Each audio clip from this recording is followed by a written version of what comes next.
At the start of Gears of War 4, we're greeted with a ceremony. It's been 25 years since we won. 25 years since we wiped out the Locust. I'd say that's worth celebrating, and at the same time, we should reflect on what was lost. On stage we have my man Cole, Bird's wife Samantha, Hoffman, never liked that guy, and someone we've not seen before. After all, in the previous games, she was only a kid. First Minister Jin. As the ceremony continues and Jin doesn't stop talking, she doesn't listen. I think she loves the sound of her own voice. We get to play through 3 flashbacks of instances we never got to experience in the previous games. We get to take part in the Pendulum Wars, something we've only heard about in the previous games, on the day the COG got their hands on my favourite weapon in the game, the Hammer of Fuck You. Dawn. It's like a Spartan laser, but from space. Actually, no, it's not. It's about 50 Spartan lasers from space, and unlike the Spartan laser, I can direct the beam. So if my first target gets disintegrated, I can move on to the next and continue to bring down the intense burning sensation. During this flashback, we're fighting alongside Hoffman and Dominic Santiago. Seeing Dom during this segment of the game took me back to Gears of War 3, when the team was getting overwhelmed and he sacrificed himself. He died a hero's death, and it was heart-wrenching. Moving on to the second flashback, we see another dead gear, the original leader of Delta Squad, Kim. While his death was nowhere near as impactful as Dom's death in the third game, Kim's death taught us something about General Ram, the antagonist of Gears of War 1. General Ram gives zero fucks. Dude put his hand up to Kim's chainsaw and stabbed him in the gut. Didn't even stop till Kim was dead. Before I begin talking about the third flashback, I want to mention something about these two. In both these flashbacks, we're using retro lancers, and I cannot put into words how much I hate that gun. With that recoil, you do as much damage if you hit him with beach balls. In both of these flashbacks, I switched straight out to the Nash's shotgun, snub pistol, or in the case of the first flashback, I swapped it out for an MK1 Markser. But then, finally, we get the good shit. Yes, they handed me the controls of the gun, the God Gun, the glorious God Gun from space, the hammer of vaporize fucking everything.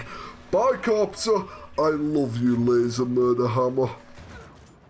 Anyway, the final flashback is right at the end of Gears 3, just before Adam Phoenix detonated the emulsion countermeasure weapon and eradicated both the Locust and the Lambent, and in this flashback, the Locust are about to overrun Anvil Gate, and you can really feel that. Hell, the first time I played this part of the prologue, I was thinking to myself, fuck, there's no way I can kill one, never mind 2 Brumacs, as they walk towards the gate, and then I noticed a third one, and I was resigned.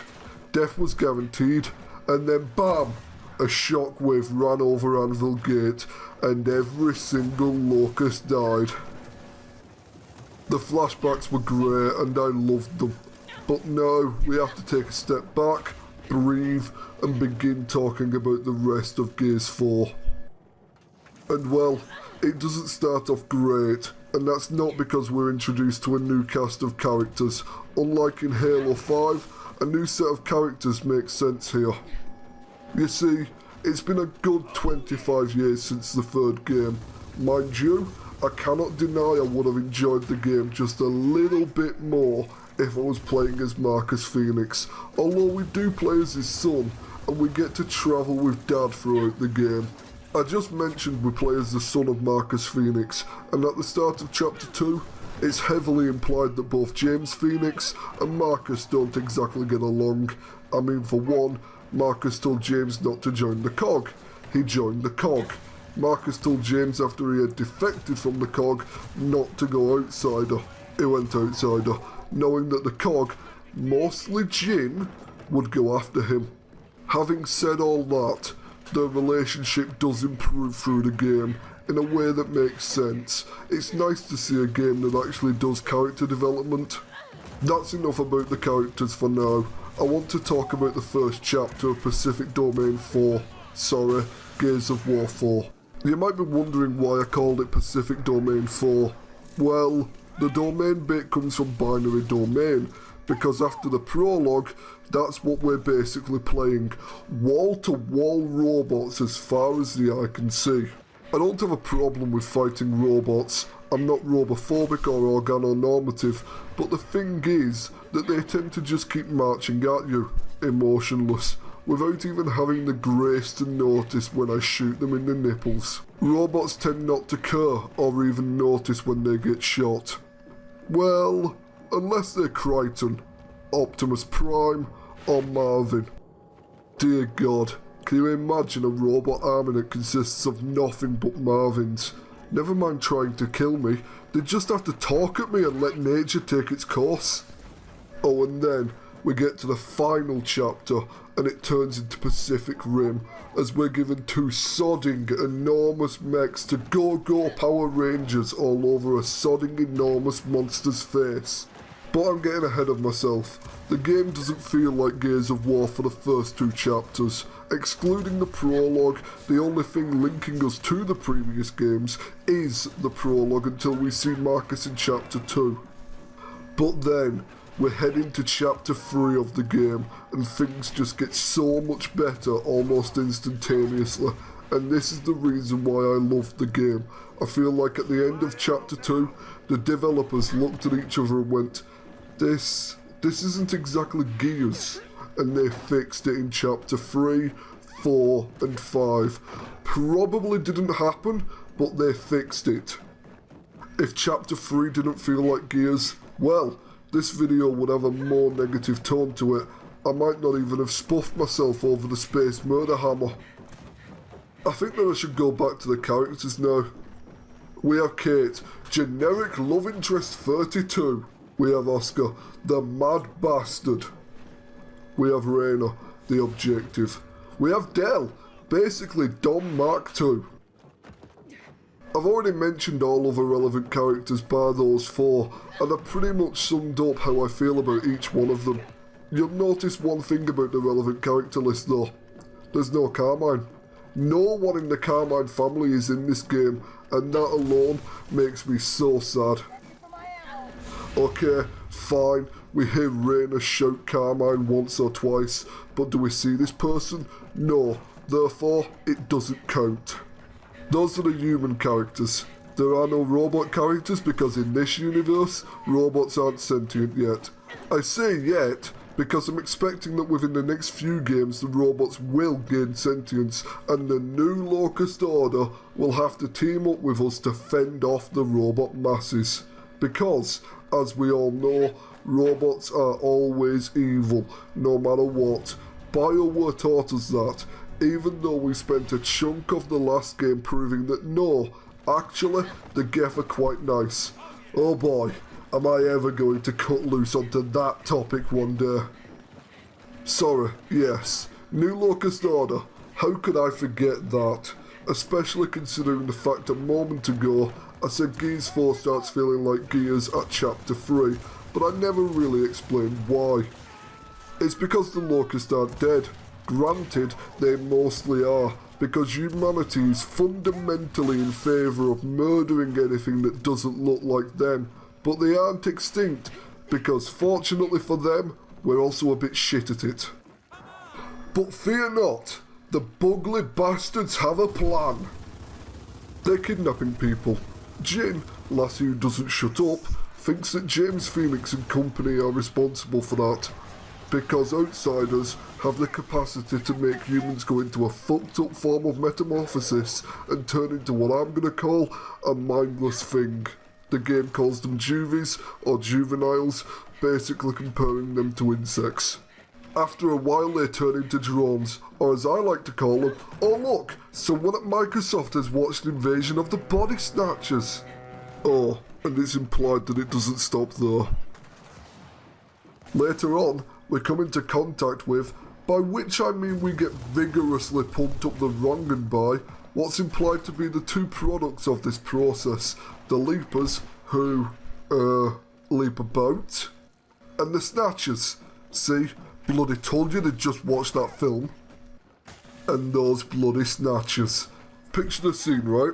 I'm down, I'm waiting for Marcus, K or Del to res me, a feature which I like in this game because it's more punishing.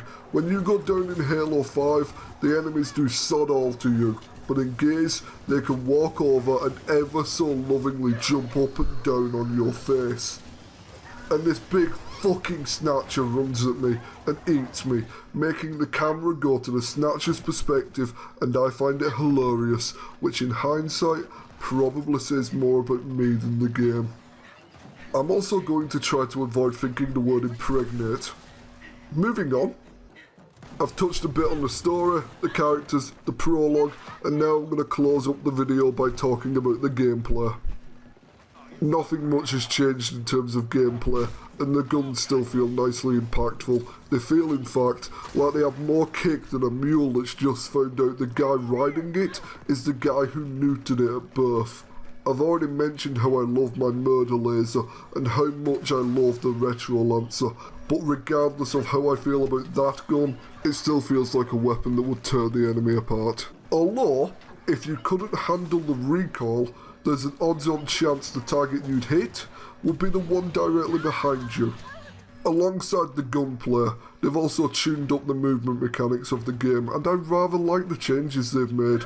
You can now fluidly jump over cover, you can rip someone over their cover and execute them, you can jump over the cover and muller them in the face to follow up into an execute. The list goes on, but the point is that I love how the cover mechanics and movement have been tuned up. They've also added some environmental interaction gubbins, and I have to admit that when I first heard about that, I was in two minds over how I'd feel about being murdered by weather. But then, I played the game, and fell in love with the weather mechanics. As in the way the weather works, not the workmen with their asses hanging out using a socket set to make it rain. First you've got wind flows, which are best described as the net result of Zeus eating many beans. We're talking hurricane force winds blowing debris all over the shop, and that debris can and will kill you. And then you get to the eye of the storm, and all is well. Or at least it is until you encounter the storm wall, a massive wall of lightning that will melt your face off, even on normal, or as I like to call it, oh dear. Zeus has just worked out that it was me who spiked his beans. Yes, in a franchise about murder bugs and murder lasers, complete with brand new murder bots, we now have murder weather. I'm expecting murder rain, murder light, and hyper poisonous murder air in the next one. So all in all, Gears of War 4 is actually a rather bloody good game. It has its faults, and it took entirely too long before it actually felt like a Gears of War game. But in the end, it has become a fine addition to the franchise. Thank you for watching. I am AutomaTitan, and I'll see you next time.